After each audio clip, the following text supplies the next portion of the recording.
headphones. Oh, great. All right. Good afternoon. I'll start off with Afghanistan. I just want to flag a video message from the Secretary General to the UN personnel in Afghanistan. In the message, he thanked the staff for everything they're doing to support the Afghan people in this time of crisis. He also noted that most of the UN personnel, especially humanitarians, want to stay and deliver to respond to the dramatic needs of the Afghan people. But he added that he shares their concern, anxiety, and pain, stressing that the safety of all United Nations personnel in Afghanistan is his top priority. The Secretary General said that we are doing everything in our power, namely through the permanent engagement with all relevant actors, and will continue to do so to ensure staff safety and well-being, and to find external solutions where they are needed.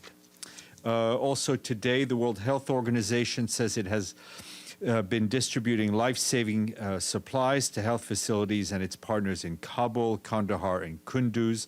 However, WHO says that it now only has enough supplies in country to last for 1 week, and that yesterday 70% of the supplies were released to health facilities. According to WHO, more than 500 metric tons of medicines and supplies remained in their warehouses in Dubai. They were already planned to be delivered to Afghanistan this week, but Kabul airport remains closed to commercial flights, and based on operational and security constraints, countries sending in empty planes to pick up evacuees do not feel they are able to help at this point. For its part, the World Food Program said that operations have been underway at all World Food Program Afghan field offices and in Kabul, as well as Kabul.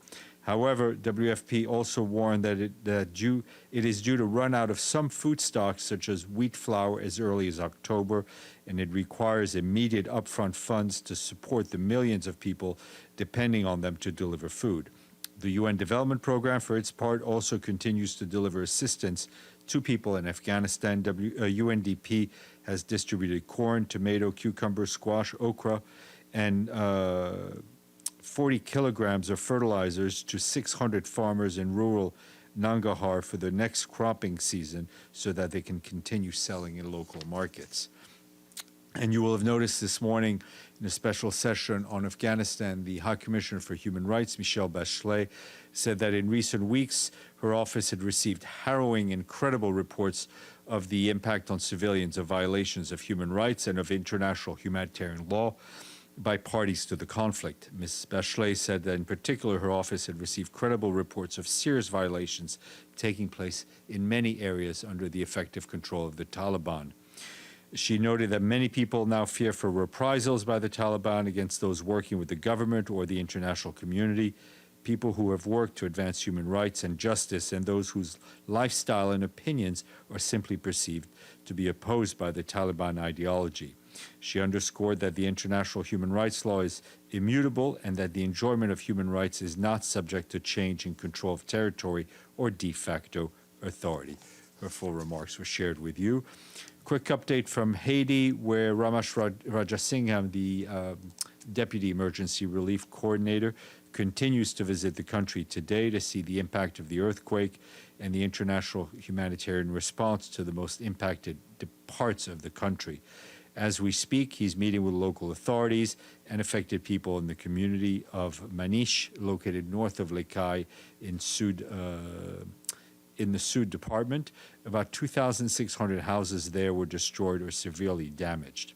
And as you can imagine, additional human and financial resources are needed to respond to the crisis. And tomorrow, a flash appeal for Haiti will be launched in Port-au-Prince.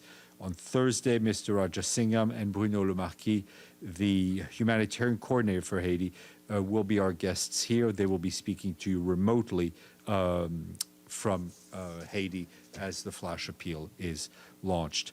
And this morning, back here, the Security Council had an open meeting on Syria.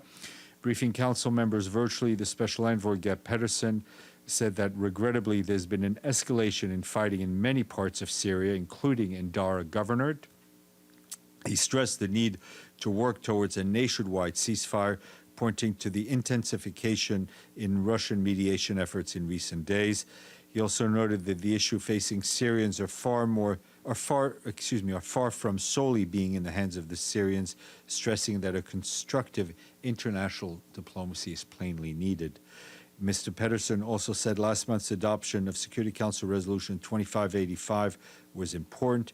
He urged Council members who came together for that resolution to keep working in that same direction to help facilitate Syrian-led and Syrian-owned political solution that meets the legitimate aspirations of the men and women of Syria and restores the Syria's sovereignty, unity, independence, and territorial integrity as envisioned in Security Council Resolution 2254. Also speaking was the Emergency Relief Coordinator, Martin Griffiths. He said that ongoing hostilities, economic crisis, water shortages, and COVID-19 are driving humanitarian needs for millions of already vulnerable people to some of the highest levels since the start of the conflict. He also emphasized the need to improve the production of improve the protection of civilians, alleviate the economic crisis, address the water crisis, and curb the spread of the virus to boost humanitarian access. He also announced that he would be traveling to Syria, Lebanon, and Turkey in the near future. And on Yemen, you heard what our colleagues said at yesterday's Security Council meeting about the dire situation, humanitarian situation there. Today, the UN Refugee Agency warned of alarming levels of humanitarian needs among displaced people as fighting continues in Marib. UNHCR says that since the beginning of the year, nearly 24,000 people have been uprooted by armed clashes, shelling, and airstrikes in Marib, a region that is already hosting a quarter of Yemen's 4 million internally displaced people. UNHCR says conditions at settlements for displaced people are deplorable, being overcrowded or having damaged by floods and fires due to open fire cooking. Only 21% of the residents are reachable by aid organization due to fighting. UNHCR is calling on all parties to the conflict to ensure unimpeded access to the settlement and to guarantee the safe delivery of life-saving assistance. More on the website. And a couple of COVID notes, an update too from Brazil, where our team there, led by resident coordinator Sylvia Rooks, continues to help increase medical capacity, including through purchase of medical supplies, personal protective equipment, and medicine. In north of the country, we provided 1.3 million personal protective items in Amapá state and helped procure medicine in the state of Rondônia. UNICEF, UN Women, together with local indigenous organizations, had workshops on gender-based violence, sanitation, hygiene, and COVID-19 treatment for more than 500 indigenous people in Roraima and Para states. UN Women also provided food and agricultural tools to indigenous women in Roraima, Amazonas, and Maranhão states, while UN refugee agencies helped refugees get documents, including indigenous people from Brazil and Venezuela. UNFPA, for its part, provided birth support kits to help 1,400 midwives in the state of Amazonas. And lastly, we keep talking about the impact of COVID. Just one more startling fact from our colleagues across the street at UNICEF, where they warned today that the first day of school has been indefinitely postponed for some 140 million first-time students around the world due to the pandemic. For some 8 million of these students, the wait for their first day of in-person learning has been over a year and counting, as they live in places where schools have been closed throughout the pandemic. UNICEF says the associated consequences of school closures, learning loss, mental distress, misvaccinations, heightened risk of dropping out, child labor, and child marriage will be felt by many children, especially the youngest learners in critical development stages. The agency is urging governments to reopen schools for in-person learning as soon as possible and to provide comprehensive recovery response for students, which includes supports for teachers, remedial learning to help students catch up on lost time. Yes, sir.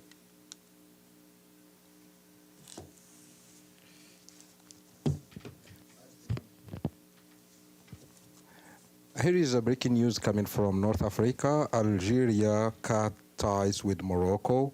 and the Algerian foreign minister says his country is cutting diplomatic relations with Morocco from today. Any comment on that? Okay, that's the first I've heard of it. Let me look into it, and I will send you all something in writing. Michelle Nichols of Reuters. Thank you, Stéphane Dujarric of the UN. Thank you. A question on Afghanistan. Just wanted to ask you a little bit more about the national staff, the 3,000 national staff working for the UN. You just said that the Secretary General said in his video that the UN is working to find external solutions where they are needed. Can you elaborate on that a little bit for us? Well, I mean, I think we've always been very clear in our expression of concern for national staff, especially those who are at particular risk and for a number of reasons, and we're always looking for the best solution for them, and some of that may include external solutions. But I, as I've said yesterday, we really want to, we're going to be a little circumspect in what we say from here, given the extremely volatile security situation. But is it safe to assume that external solutions means relocating them outside the country? Listen, I will leave it. I will leave it at that for now. And among those 3,000 national staff, does the UN have any idea how many of those would like to leave if they had the opportunity? I think I'm not going to share a number with you, but we are obviously talking very directly to all our staff. Mr. Hanna. Is the UN dealing directly with regard to its Afghan nationals that it wants to move out, or is it operating through a third party, particularly in the light of Taliban now announcing that no Afghans are going to be allowed to leave? Well, I mean, we're speaking to them directly, to our national staff. But I think, as we've said here, unlike countries, you know, the UN is not in a position to grant visas. So any relocation involves discussions with member states, and that is happening. Margaret Bashir.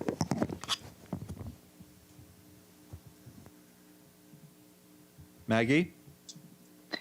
Hi, can you hear me? Yes, ma'am. Okay. First of all, have you sent out the SG's statement to the G7 meeting? I don't think I've seen it. Are we going to receive it? We have not sent out a statement to the G7 because the meeting was a closed meeting. There is, however, my understanding is there's a G7 communique or statement on Afghanistan that is being distributed, will be distributed shortly. Okay, thanks. And secondly, on UNISFA in Abyei, there's a report out of Sudan that the UN has agreed to remove about 3,500 Ethiopian troops from the mission, which is basically the entire mission, in the next 3 months. So can you confirm that? And who will replace them? Has there been any offer? Look, we've seen the media reports. There is an ongoing strategic review of the mission, which was requested to us by UNISFA. That planning is ongoing, and we are currently very actively engaged with member states on the issue that was raised in the media reports. It will be shared in a letter with the Security Council.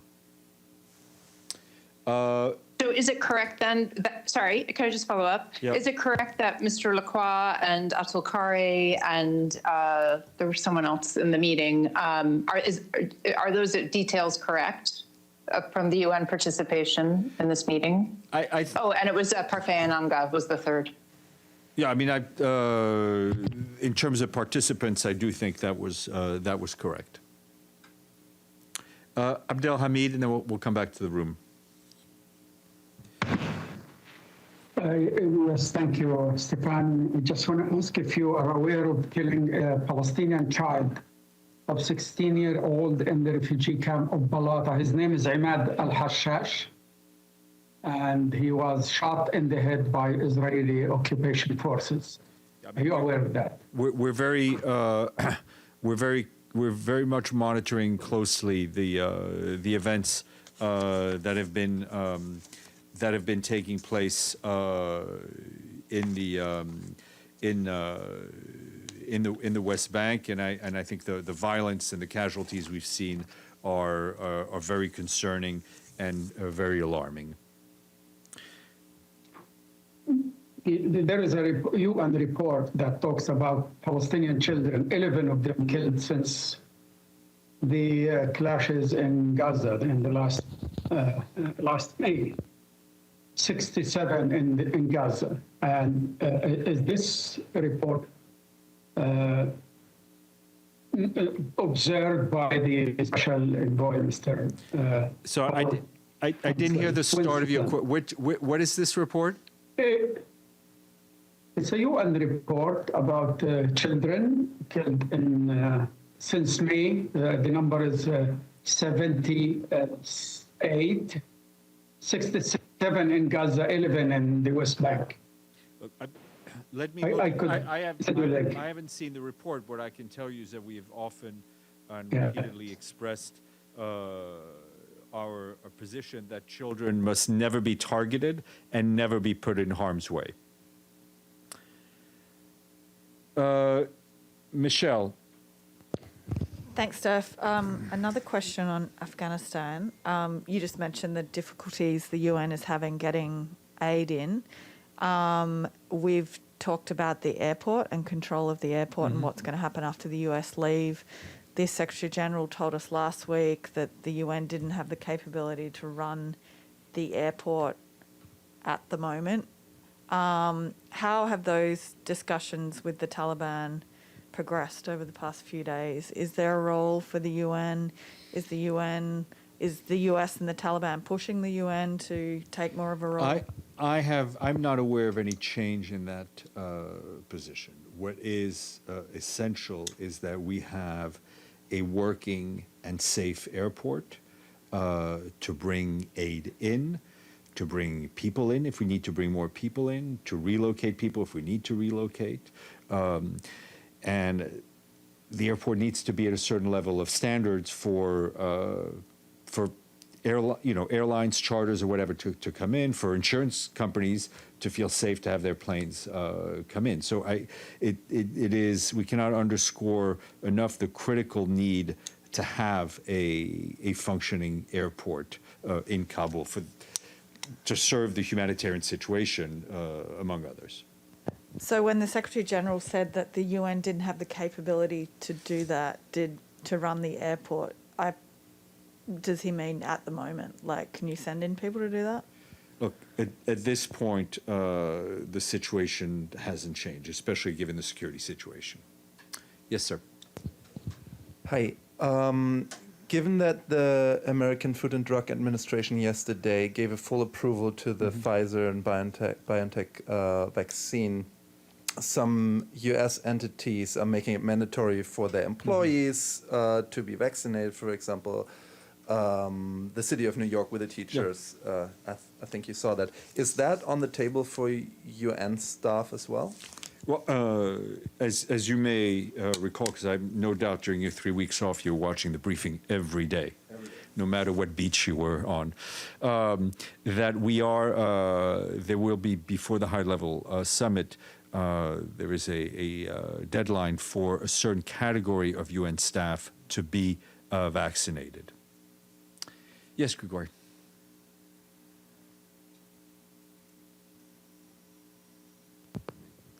Hello, thank you.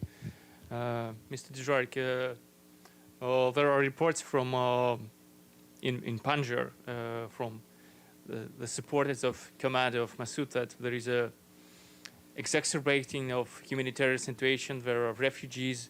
So given that, do you have any updates on a session of this humanitarian situation? No, Thank you. but I will, we've been asking, and I will ask again, see if we have any information in that area. Okay. Unless I hear anyone opening up their mics. Thank you. Here. Yes, sir. Go ahead. Hi, Stéphane. It's James. Yes. Thanks so much. If you don't mind, can I just do a few more questions on Afghanistan? I'll ask them all together, and you can answer the bits you can answer. You mentioned at the outset that the SG did a video message to Afghan staff. Is that something that we can watch, on the UN TV, or can we get a copy of the text? We will. Yes, the short answer is yes. We're going to post it as I speak, and we will send you the video link as well. And on the issue of whether or not your staff in Afghanistan are in danger, of course, we can understand how an Afghan who was a translator working with US forces, they're in danger of reprisals by the Taliban. But an Afghan who, moved paper in a UNICEF or UNFPA office, have there been any credible threats against individuals like that? Look, I'm not going to talk about whatever specific threats there would be.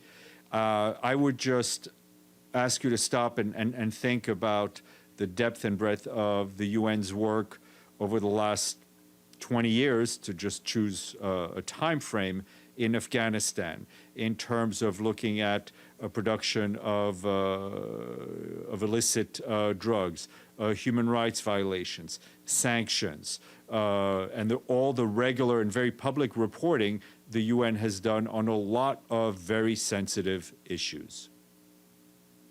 I mean, that's a great point, and I note it. So if it's important to protect these individuals who've done that important work, you keep on saying that the UN cannot issue visas, but am I right in thinking that the UN can issue laissez-faire passports? It's not a laissez-faire, it's a laissez-passer. Laissez-faire is something a little different.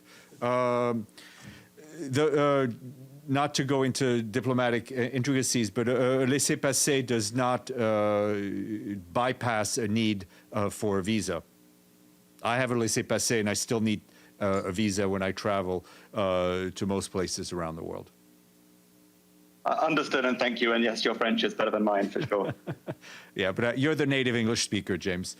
Okay. Thank you all, and have a good day.